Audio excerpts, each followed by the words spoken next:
Bom, agora eu vou falar sobre o estudo de caso olhando para MetaEds. Tá? Eu vou ser bem mais curto nesse, porque, como eu falei, é bem parecido. No caso do MetaEds, você também consegue, né? MetaEds, lembrando, a gente está falando aí WhatsApp, Facebook, Instagram, etc. Você tem o mesmo recurso de tabela, então pode olhar pela alteração absoluta, percentual e alteração de cada um dos períodos, tá vendo? Resultado e custo por resultado nesse exemplo aqui. E até mais, o bacana em Meta, que ele permite você, inclusive, entender de qual resultado ele está se referindo. Seja compra no site, assinatura no site, cadastro de e-book, tá vendo? Então, tem todas as variações nessa tabela. Isso facilita também a análise. Não acho que é, né, a melhor forma de analisar aí de novo dentro dessas plataformas, mas dá para analisar também e você consegue entender essa variação, né, de cada métrica, segmentada por campanha e fazendo os deltas e o drill down para concluir de onde está vindo o maior problema ou então as oportunidades de evolução. O que eu quero trazer, portanto, aqui de Meta é sobre os recursos a mais, que são bem importantes, muito fáceis de usar e que fazem toda a diferença.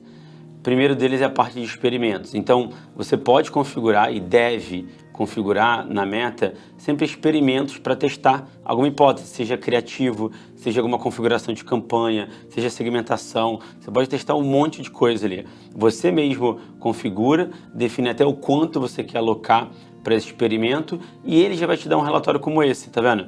Há uma chance de 80% de você obter o mesmo vencedor se executar esse teste novamente. Então ele mostra que a versão B ganhou no teste estatístico ali e com uma diferença relevante, tá vendo? Ali 3 conjuntos de anúncios na campanha versus 6 conjuntos de anúncios. Então aqui você está testando o ROAS Target, tá vendo? Versus uma outra metodologia. E nesse caso, talvez sem o ROAS Target ou maximizar valor de conversão, aí a nomenclatura não está bem definida ali. Mas você já vê que você tem um relatório pronto, você não precisa fazer conta nenhuma, não precisa fazer análise, você só aguarda o relatório sair, entendeu? Então isso é uma coisa muito, muito bacana. E até mais, ele inclusive te mostra se um teste AB foi concluído e não tem dados suficientes para você chegar a uma conclusão, sabe? Então, isso também já é uma análise, certo? Ó, o teste foi concluído, mas não teve dados suficientes para concluir nada. Então, você não perde tempo, né? Então, você pode pensar em outros testes, pensar em uma duração mais longa, como ele até já sugere um orçamento mais alto ou mais variação entre os conjuntos de anúncios. Cara, isso é fantástico. Muita gente fica fazendo análise, cima de análise, tirando conclusões de qual é o melhor criativo, qual é a melhor segmentação ou conjunto de anúncio, e no final, sem fundamento estatístico nenhum, tomando decisão totalmente errada. E pior, acha que aquele criativo é melhor, usa até IA generativa para gerar novas variações, né, super criativas e bacanas em cima daquela variação ganhadora, e no final ela nem era ganhadora. Então, contamina todo o processo.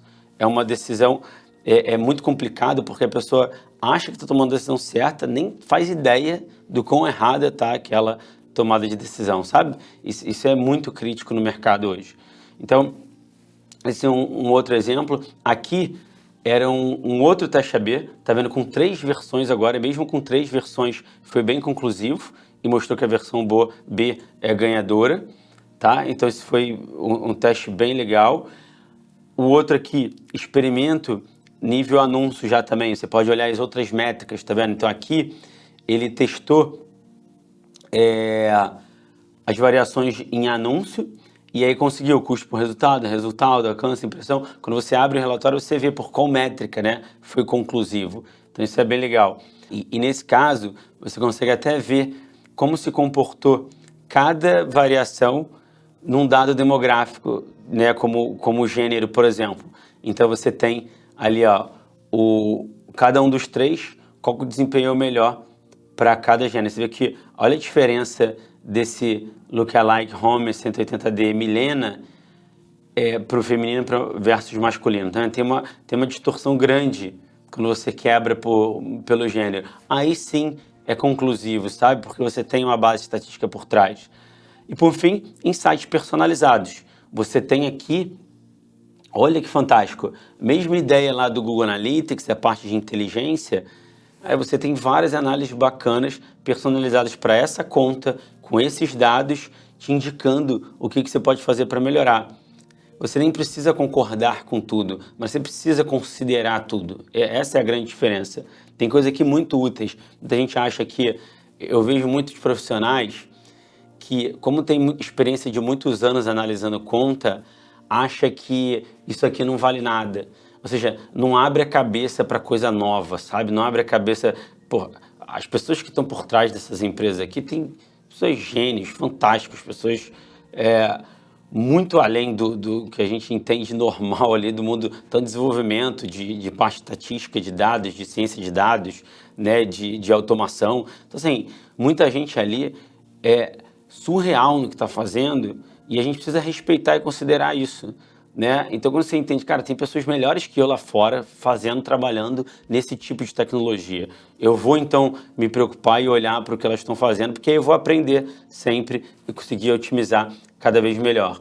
Então, ó, seu custo por resultado, esse exemplo aqui, seu custo por resultado é superior ao de conjuntos de anúncios semelhantes. Olha que maneira, ele entendeu o que é conjunto de anúncios semelhantes e mostrou que o seu CPA está bem maior. Olha a diferença, ele te mostra o seu CPA desse conjunto de anúncios versus outros semelhantes, cara. Isso aqui é de mão beijada, isso é fantástico. E aí você pode ver o relatório também e aprofundar e entender o que a Meta está querendo dizer com aquele insight, tá? Então, tá falando tudo por custo por resultado, tá vendo? Então, os primeiros aqui em cima, tudo isso, os de baixo também, tudo custo por resultado comparando conjuntos de anúncios semelhantes. Aí, quando você entra no relatório, ó, seu custo por resultado é 329% maior do que o do conjunto de anúncios semelhantes. Ele mostra até que é variável, e olha a coisa para me encantar aqui e que me deixou super feliz. Que apesar de não ter no modo visualização na plataforma, olha o que a Meta tá sinalizando aqui. O custo por resultado, na descrição deste conjunto de anúncio, comparado ao custo mediano por resultado de conjuntos de anúncios semelhantes de uma empresa semelhante. Cara, ele traz aqui benchmark de mercado da base colossal que a Meta tem. Claro, pode ter problemas ali no comparativo, qual empresa, qual anunciante ele está comparando. Cara, isso aqui é muito melhor do que você não ter nenhuma referência. Se você tentasse fazer alguma referência, ia ser com certeza muito pior do que o que ele tem de referência ali, porque a base dele é infinitamente maior do que qualquer anunciante individual. E ele trouxe a questão do custo mediano, tá vendo? Então ele sabe que tem outlier no processo, que ele precisa desconsiderar isso. Então é isso que é muito legal. E aí a gente traz até com um gráfico perfeito. Isso aqui, muita gente nunca parou para fazer manualmente, parou, ainda não fez com essa qualidade, sabe? Então aqui, ó, continuando, ações que você pode executar, inclusive ele te dá já a recomendação da ação, desde que nosso sistema de veiculação posicione esses anúncios onde possam ter melhor desempenho. Aí é provável que você reduza o custo por resultado, tá vendo? Então, ele sugere aqui migrar para o Advantage Plus, que é de fato a nova tecnologia, a tendência é que ela domine ali e você pode configurar um teste para comprovar isso antes de migrar. É isso que tem que ser feito. Até na análise anterior, a gente viu que a transição, lembra, de Smart Shopping para Performance Max lá em Google, não parecia ter sido muito adequada, né? Ou então aquela migração de palavras-chave mais pulverizadas para um volume de palavras-chave menor e tudo, não pareceu ter sido feita da melhor maneira. E além disso, a configuração da API de conversão, que de fato isso aqui remete àquele ponto lá no iniciozinho que eu falei de falta de infraestrutura para análise.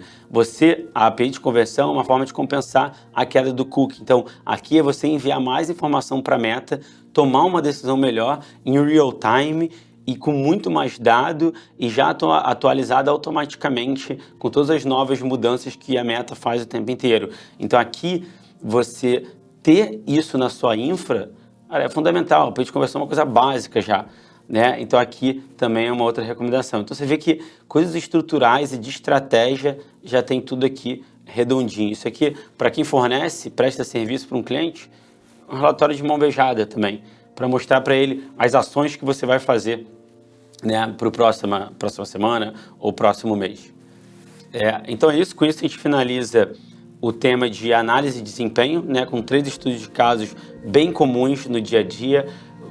Podem variar, né, de uma coisa ou outra ali, mas, de novo, quem vai guiar qual relatório vai ser o dado, vai ser o desempenho. No final do dia, a forma de fazer que você precisa aprender. Sabendo isso, você vai fazer qualquer análise, independente da plataforma de mídia, independente até se trata de mídia paga. Tá? É tudo a mesma metodologia e quanto mais você analisar dados, mais você vai entender isso, mais isso vai ficar claro para você.